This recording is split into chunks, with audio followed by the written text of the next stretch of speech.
साथियों नमस्कार। राष्ट्रीय जनशक्ति पार्टी के राष्ट्रीय अध्यक्ष श्री संजय सवाल जी, राष्ट्रीय जनशक्ति पार्टी के राष्ट्रीय संयोजक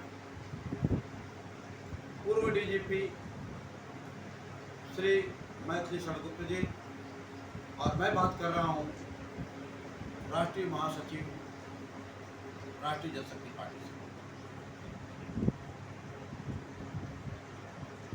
हमारे पूर्व डीजीपी श्री मैथिली शरण गुप्त जी जो संयोजक हैं, उनकी एक सोच है, एक विचारधारा है, भारत महापरिवर्तन कैसे होगा, और महापरिवर्तन के लिए उन्होंने 21 शर्तें, 21 लक्ष्य और 21 कानून की बात है। उन 21 लक्ष्यों 21 कानून के तहत पूरा भारत भ्रष्टाचार मुक्त हो जाएगा।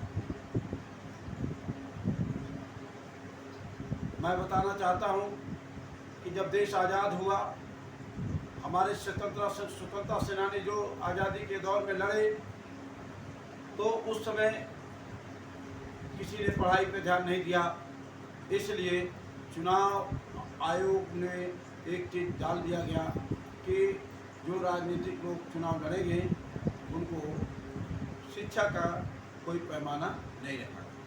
ये उस समय की बात है।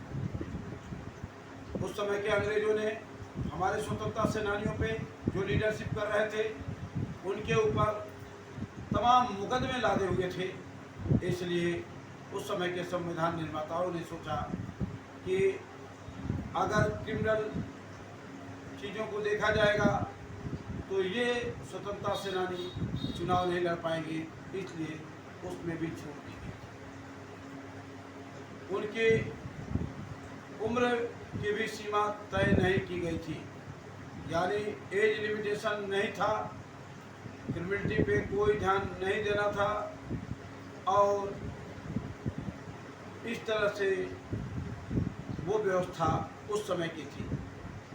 लेकिन इसकी वजह से इसमें कोई 75 साल हो गया, इन देश के राजनेताओं ने कोई भी नियम कानून इस तरह का बदलाव नहीं किया।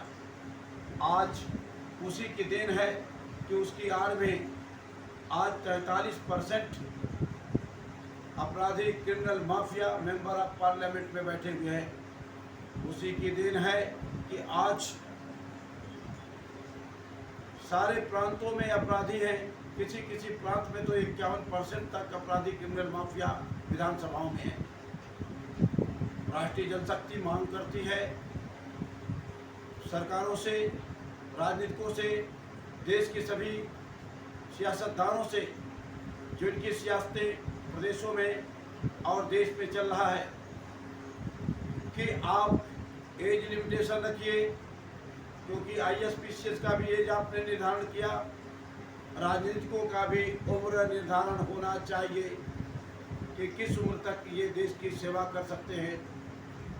उनके ऊपर आपराधिक मुकदमे अगर हैं तो उनको चुनाव न लड़ने दिया जाए, इस तरह का भी कानून देश के अंदर बन जाना चाहिए।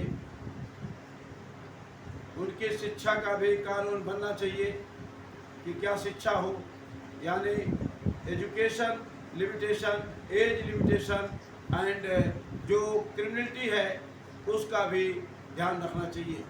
लेकिन 75 सालों से आप राजनेताओं ने, भिन्न भिन्न पार्टियों ने कभी भी इसकी आवाज़ नहीं उठाई।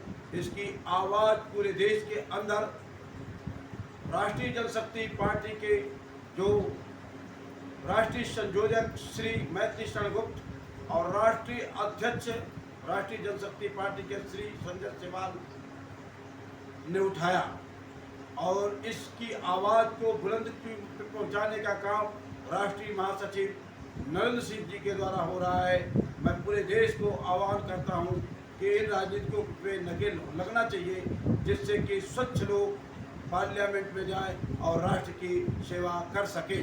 जय हिंद, जय भारत।